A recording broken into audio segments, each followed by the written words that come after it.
Right now, as I watch the tape, Circle Internet Group, ticker symbol CRCL, is trading at exactly $78.89 per share. The stock is currently up $3.89 on the session, translating to a robust 3.89% gain intraday. The market is officially open, and what we are seeing on the screen is not just a standard green candle, but a significant volume breakout that contradicts the hesitant sentiment we saw in the pre-market hours. Most investors woke up this morning expecting Circle to trade sideways, perhaps pinned down by the broader tech sector's sluggishness or the lingering regulatory uncertainty from last week's Senate hearings. The expectation was that a stablecoin issuer is essentially a boring utility, a digital version of a money market fund that should barely move unless interest rates shift dramatically. That is the safe, comfortable narrative that retail investors have been fed, that Circle is just a proxy for the US dollar and nothing more. The reality, however, is far more aggressive and interesting. The price action we are witnessing right now at $78.89 is not about interest rates or the stability of the dollar peg. It is about velocity. The market is finally waking up to the data buried in the Q3 earnings report released last month, specifically the transaction volume on the ARC network. While everyone was distracted watching the price action of Tesla stock or wondering if Nvidia stock had hit its ceiling, Circle was quietly laying down the rails for what is effectively a new global settlement layer. The expectation was that Circle would compete with crypto companies. The reality is that they are beginning to eat into the settlement margins of traditional heavyweights like Visa and the SWIFT network. When you look at the order flow today, you are not seeing the typical crypto-native hedge funds buying. You are seeing institutional accumulation that looks suspiciously like the kind of defensive buying we usually associate with sector rotations into high-grade financials.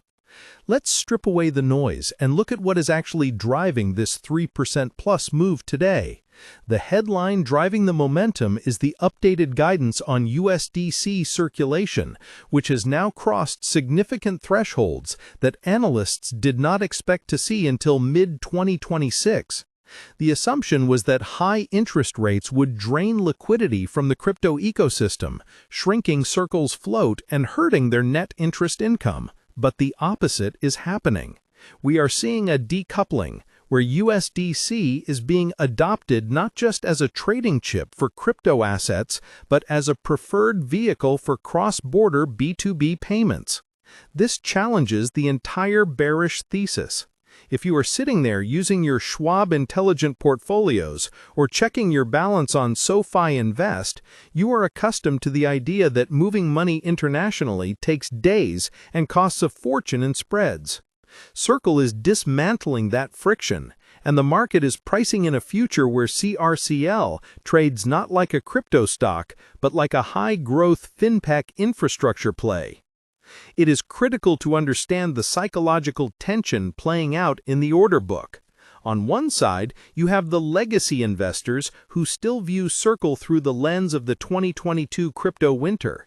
They see regulatory risk, they see Tether as a looming threat, and they are quick to sell any pop. On the other side, you have a new class of capital that recognizes the shift in global dollar dominance. They see the U.S. government effectively blessing stablecoins as a way to extend dollar hegemony.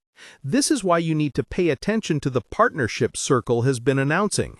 When they integrate with a platform like Shopify or expand their reach within the Apple ecosystem, it is not just a press release, it is a fundamental expansion of their total addressable market.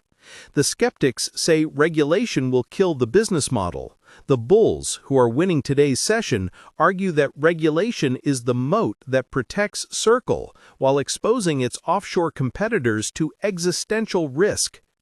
Comment below how many shares of Circle Internet Group you currently hold, or if you're waiting for a dip back into the low 70s before you start building a position.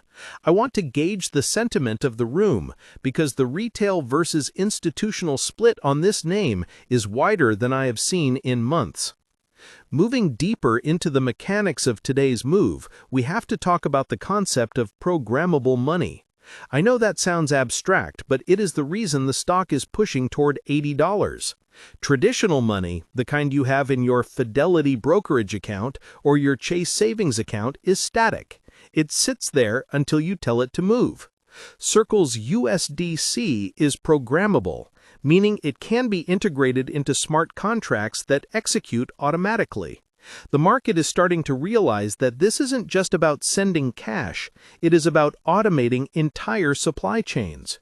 Imagine a world where a shipping container lands in a port in Rotterdam and a smart contract automatically releases a USDC payment to the supplier in Singapore, instantly, without a bank intermediary verifying the paperwork for 3 days. That is the utility value that is being priced in today. It is why we are seeing volume spikes that rival the activity we usually see in high beta names like Robinhood stock trading or even during a heavy news day for Coinbase. Let's pivot to the financials because the valuation argument for Circle is shifting. For a long time, the bear case was that Circle was a one-trick pony, relying entirely on interest income from the reserves backing USDC. With the Federal Reserve signaling a potential shift in rate policy down the line, the fear was that Circle's margins would compress. But looking at the recent quarterly data, their transaction services revenue is growing faster than their interest income. This is the holy grail for a fintech company. It means they are successfully transitioning from an asset-heavy model to a fee-based service model. If they can sustain this, the multiple expansion could be significant. Right now, CRCL trades at a valuation that implies the market is skeptical of this transition. If they prove they are a software company and not just a bank, the stock has no business trading at these levels. It should be commanding a premium, similar to payment processors, not money center banks. We also need to address the competitive landscape because it's fierce. You have offshore giants who play by different rules, and you have traditional finance waking up. You can go to Interactive Brokers or use your Fidelity mobile app and buy treasury bills directly now with zero friction. The yield competition is intense. Circle has to offer more than just yield. They have to offer utility that treasuries cannot. That is where the Web3 angle comes in, although I hate using that term. It is really about internet-native settlement. If you are a developer building an app on Solana or Ethereum, you are not going to integrate a treasury bill. You are going to integrate USDC. This developer dominance is Circle's hidden asset. It is similar to how Apple stock benefits from the App Store ecosystem. Circle is building the App Store for money. The more developers that build on USDC, the stickier the ecosystem becomes and the harder it is for a competitor to displace them. Now, let's get real about the risks, because I would be doing you a disservice if I just painted a rosy picture. The regulatory overhang is still there.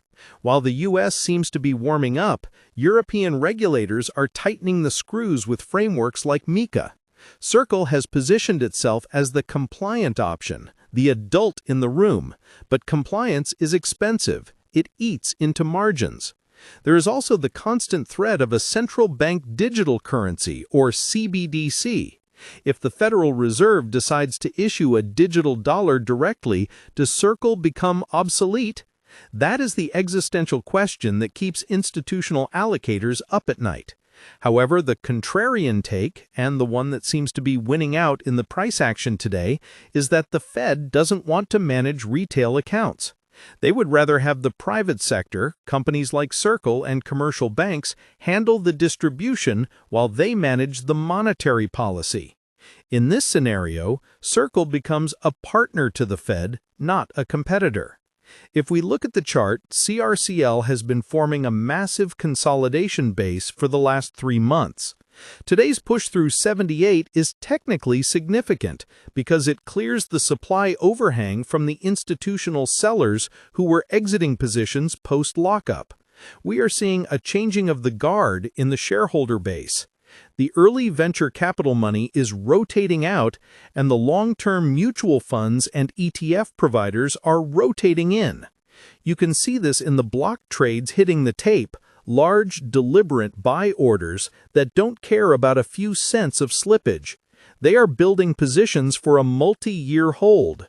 This is the kind of accumulation that often precedes a sustained trend, unlike the frantic retail buying you see in meme stocks or speculative crypto assets. Let's talk about the retail investor perspective here. If you're using Robinhood Investments or have a slice of your portfolio in SoFi Robo-Advisor, where does CRCL fit in? It's a hybrid. It has the volatility of a tech stock, but the macro sensitivity of a financial stock. It's not something you just buy and forget like a broad market index ETF. You have to watch the regulatory news flow. You have to watch the adoption metrics of the blockchains that USDC lives on. It's an active management play. But for those who understand the shift from analog to digital,